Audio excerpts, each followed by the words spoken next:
Vous écoutez Radio Diaspora Vision, la voix de la diaspora sénégalaise dans le monde. Chaque semaine sur les ondes de Radio Diaspora Vision, votre émission Carte sur table. Carte sur table avec Ibrahima Thiam, président du mouvement politique Un autre avenir, pour décrypter l'actualité africaine et internationale autour du micro de Jean-Yves Duval.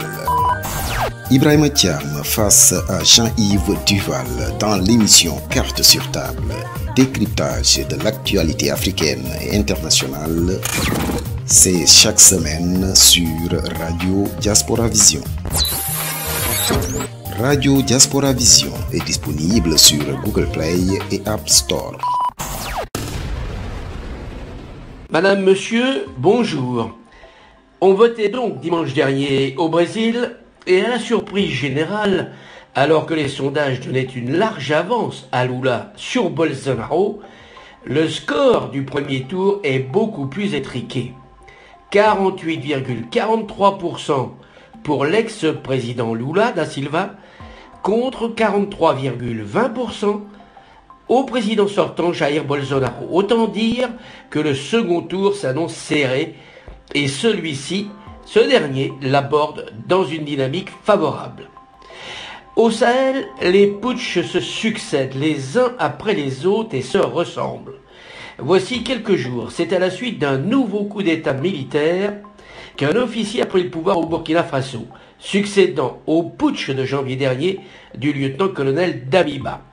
Cette fois, c'est un capitaine, Ibrahim Traoré, un officier qui dirigeait un régiment d'artillerie à Kaya, dans le nord du pays, qui a pris les rênes du pouvoir. Comment expliquer cette épidémie de putsch à répétition ? Eh bien, c'est une question que je poserai à mon invité. Pendant ce temps, plus près de nous, à La Haye, aux Pays-Bas, le tribunal pénal international instruit le procès d'un présumé génocidaire, Félicien Gabouga, pour des faits qui remontent à 1994 et qui ont eu lieu au Rwanda. Autant dire que ce procès est très attendu, en particulier par les familles des victimes. Certaines d'entre elles n'hésitent pas à dire « Nous ne voulons pas que Gabouga meure innocent ». Nous terminerons ce carte sur table de ce samedi sur la visite qu'effectue actuellement en Afrique le chef de la diplomatie ukrainienne, Dmytro Kuleba, à commencer par le Sénégal, où il se trouvait lundi dernier. Vous aurez l'occasion, Ibrahima Thiam, de nous dire ce qu'il faut en attendre de cette visite. J'ai intitulé l'émission d'aujourd'hui « Quand les populistes et les putschistes rythment l'actualité internationale ». Et pour débattre de tous ces sujets, eh bien je reçois, comme à l'accoutumée, Ibrahima Thiam. Vous êtes, je le rappelle, le président fondateur du mouvement d'opposition sénégalais Un autre avenir et candidat aux prochaines élections présidentielles en 2024. Ibrahima Thiam, bonjour. Bonjour, Jean-Yves Duval. Le thème de votre émission d'aujourd'hui pourrait paraître quelque peu provocateur. Et pourtant, il reflète la situation d'aujourd'hui, où le monde se divise en deux camps. Le camp occidental et le camp anti-occidental. Le camp des démocrates et le camp des autocrates.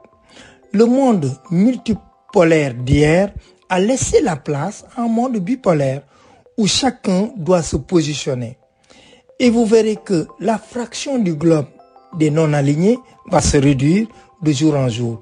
Les pays qui s'en réclament devront s'engager en faveur de l'un ou de l'autre, que cela nous plaise ou pas.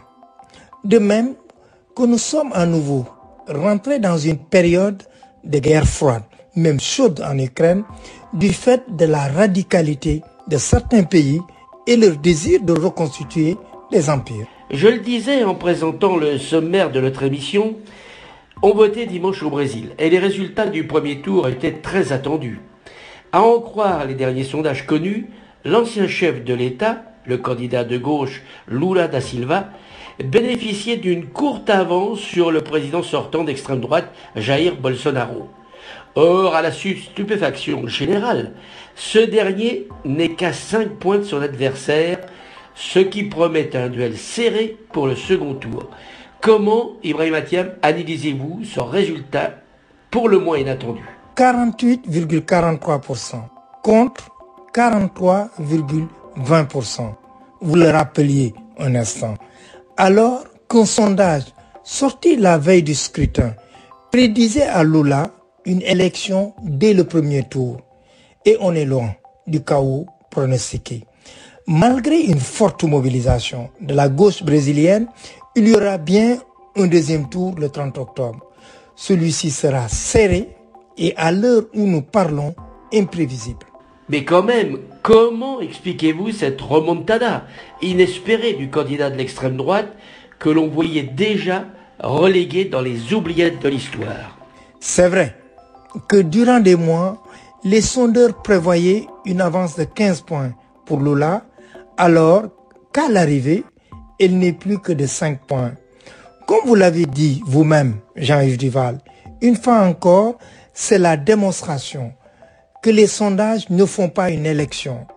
La difficulté maintenant pour Lula, c'est qu'il a fait pratiquement le plein de voix au premier tour, alors que Bolsonaro, de son côté, peut espérer rallier à lui des voix de la candidate de centre-droit et peut-être aussi une partie des 20% de Brésiliens qui ne sont pas allés voter au premier tour. Par ailleurs, Bolsonaro est déjà en passe d'obtenir le plus grand nombre de sièges à la Chambre des députés et il progresse au Sénat.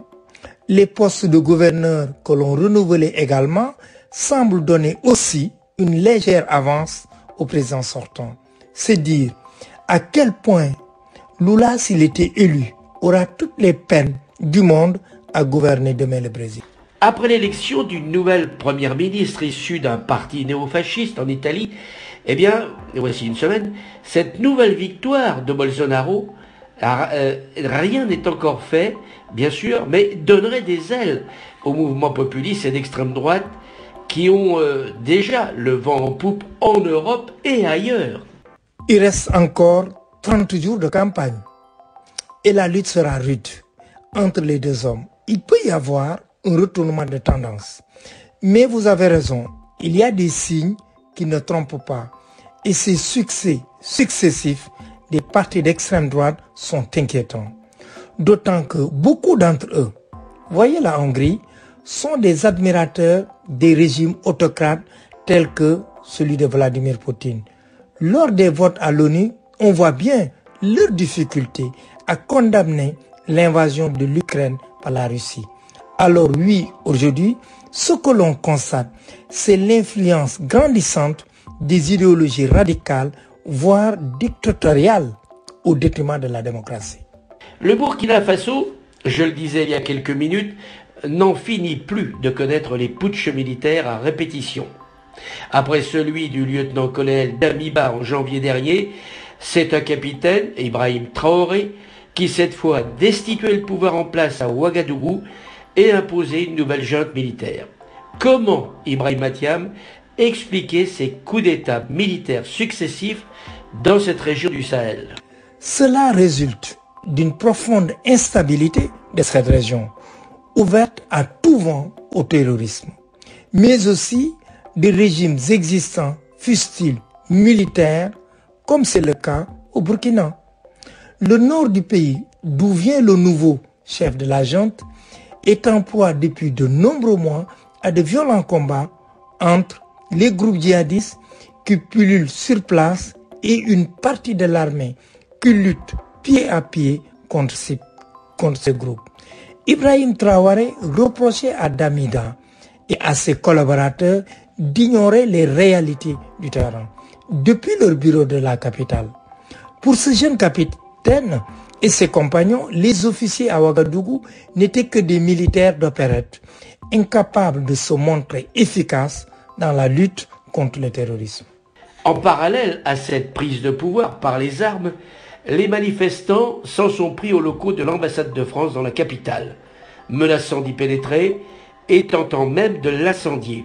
On a vu aussi, parmi eux, des Burkinabés agiter des drapeaux russes et en appeler à la Russie. Doit-on y voir là à nouveau une tentative de déstabilisation de la présence française en Afrique de l'Ouest par le groupe Wagner?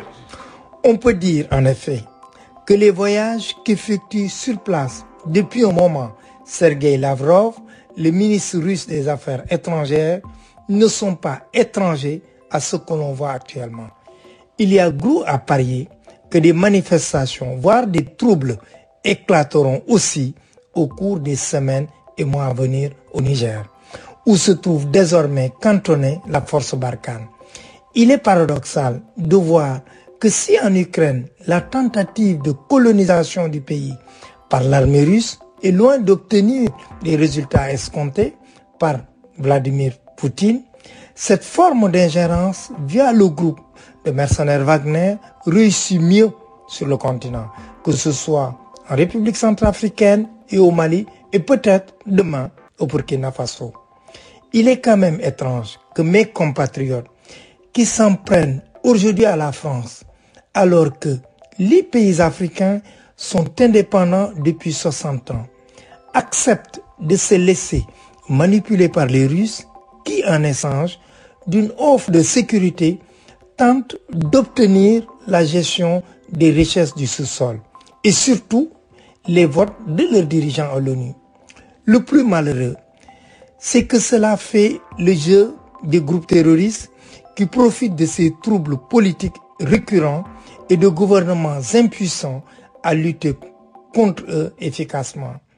Vous aurez remarqué que depuis quelque temps, il y a de par le monde une certaine fascination pour les régimes forts, Russie en tête, mais aussi la Chine et la Turquie. Et l'Afrique n'échappe pas à ce mouvement. Le plus choquant dans tout cela, c'est qu'un certain nombre d'Africains s'opposent vigoureusement à un troisième mandat des chefs d'État afin que le pluralisme puisse jouer son rôle de même que l'alternance. Et dans le même temps, ils cautionnent certains putschs militaires, chercher l'erreur. C'est un comportement incohérent. J'aimerais qu'on évoque maintenant le procès qui se tient actuellement au tribunal pénal international d'un ancien génocidaire au Rwanda pour des faits qui remontent à 1994. Vous avez compris que je veux parler de Félicien Kabuga, poursuivi pour des possibles crimes contre l'humanité. C'est sans doute là d'ailleurs l'un des derniers procès au sujet de cette tragédie. Quelle réflexion cela vous inspire-t-il ? C'est en effet une des pires pages de l'histoire africaine, en particulier pour le Rwanda. Et il faut savoir que cet homme a été arrêté à Paris il y a 2 ans, après 25 ans de cavale. Son passé vient donc de le rattraper, celui-ci est effroyable. Si l'on songe qu'il doit répondre de 6 chefs d'accusation de génocide et de crimes contre l'humanité.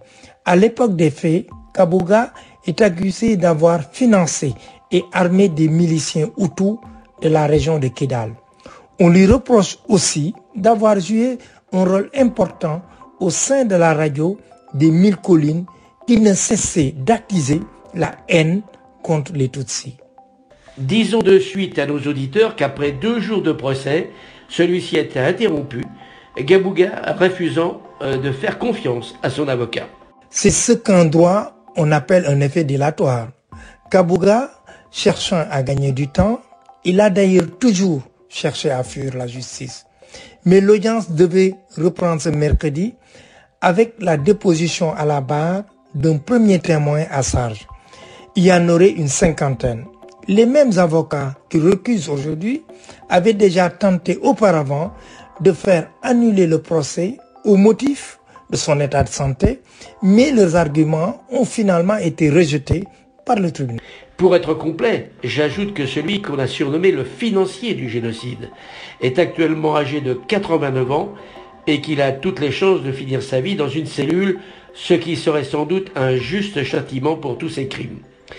Je voudrais maintenant revenir brièvement sur un sujet que nous avons traité, on s'en souviendra, dans l'émission de la semaine dernière, à savoir la candidature du président Obiang à sa réélection le 20 novembre prochain en Guinée équatoriale. Eh bien, nous venons d'apprendre que l'un des principaux opposants, Gabriel Obiang-Obono, avait été arrêté récemment avec ses partisans. Que cela vous inspire-t-il ? J'ai lu aussi cette information. Aussi le fait que quelques jours auparavant, sur les réseaux sociaux, cet opposant au régime en place ne cachait pas que l'actuel chef de l'État voulait l'éliminer pour qu'il ne puisse pas participer aux prochaines élections présidentielles dans un mois. On ne peut pas dire que l'actuel président Obiang, un octogénaire, soit très respectueux des droits de l'homme et de l'opposition. Il faut dire qu'il ne nous a pas vraiment habitués au cours de ces 43 ans de pouvoir absolu à la tête de son pays. L'heure de conclure cette émission approche et je voudrais qu'on aborde un dernier sujet qui concerne le voyage diplomatique qu'effectue actuellement en Afrique le ministre des Affaires étrangères ukrainien Dmytro Kuleba. Après la récente tournée des popotes de Sergueï Lavrov, le ministre russe, ne s'agit-il pas là de la réponse du berger à la bergère? Et autre question, comment interprétez-vous le fait que Kuleba ait commencé son voyage sur le continent par le Sénégal? À votre première question, je dirais que c'est de bon ton que l'Ukraine aille à la rencontre des chefs d'État africains et leur délivre son propre message. Le chef de la diplomatie ne manquera pas de s'étonner du soutien de certains pays africains à la Russie. Un pays qui a envahi le sien au mépris de toutes les lois internationales et qui fait fi de sa souveraineté. Cela devrait leur rappeler quelques souvenirs, car cette invasion de l'Ukraine ressemble à s'y méprendre à une forme de colonisation de ce pays désormais indépendant depuis plus de 20 ans. Kuleba va sans doute aussi s'efforcer d'obtenir de ses interlocuteurs un vote en faveur de l'Ukraine lors des prochaines consultations des pays membres à l'ONU. Quant à sa visite, pour commencer au Sénégal, je trouve cela très bien. Et on voit que la position de Macky Sall évolue un peu ces derniers temps sur ce dossier. Le choix d'être un pays non aligné, donc neutre, est évidemment intéressant car il évite de mécontenter qui que ce soit et de rester bons amis avec tout le monde. Mais il arrive un moment où on ne peut plus rester inactif, face notamment aux menaces qui fait planer une guerre nucléaire. Quand on voit encore ces jours-ci le colonel Assimi Goïta se féliciter de sa conversation téléphonique avec Vladimir Poutine, notamment quant au prochain sommet Russie-Afrique en 2023. On voit qu'on a encore du chemin à faire. Aujourd'hui, les peuples pensent naïvement que les régimes forts qui montrent leurs muscles sont seuls capables de les sortir de leurs difficultés. C'est une grave illusion et leurs déceptions seront à leur hauteur de leurs espérances. Mises entre les mains des militaires, ceux-ci sont là pour assurer la protection de la patrie. Et on voit les difficultés qu'ils ont déjà à le faire. Non pas pour gérer les affaires de la cité, qui doit revenir à des civils, librement élus par le peuple. Depuis l'Antiquité, il en a toujours été ainsi. Et les aventures guerrières ont toujours échoué, lamentablement. En même temps qu'elles ont fait le malheur des peuples. Les exemples dans l'histoire sont multiples qui l'attestent. Quant au fait que Kuleba commence son voyage africain par le Sénégal, je m'en félicite. C'est un bon signe. C'est sûrement dû au fait qu'actuellement, le président Macky Sall exerce en parallèle les fonctions de président en exercice de l'Union africaine, ce qui est une marque de respect de la part du ministre des Affaires étrangères ukrainien. Il n'y a rien là d'étonnant de la part d'un diplomate. Eh bien, reste à espérer que ces belles paroles seront entendues dans la cacophonie actuelle des extrémismes de tout poil et des populismes en tout genre, et que la sagesse finira par l'emporter. Merci en tous les cas, Ibrahima Thiam, d'avoir une fois de plus répondu à mes questions, et à travers moi, bien sûr, aux interrogations que se posent nos auditeurs. Il me reste à vous donner à tous rendez-vous la semaine prochaine, même lieu, même heure, si vous le voulez bien, et d'ici là, portez-vous bien. À ciao. Chaque semaine sur les ondes de Radio Diaspora Vision, votre émission Carte sur table. Carte sur table avec Ibrahima Thiam, président du mouvement politique Notre Avenir, pour décrypter l'actualité africaine et internationale autour du micro de Jean-Yves Duval. Ibrahima Thiam face à Jean-Yves Duval dans l'émission Carte sur table. Décryptage de l'actualité africaine et internationale. C'est chaque semaine sur Radio Diaspora Vision. Radio Diaspora Vision est disponible sur Google Play et App Store.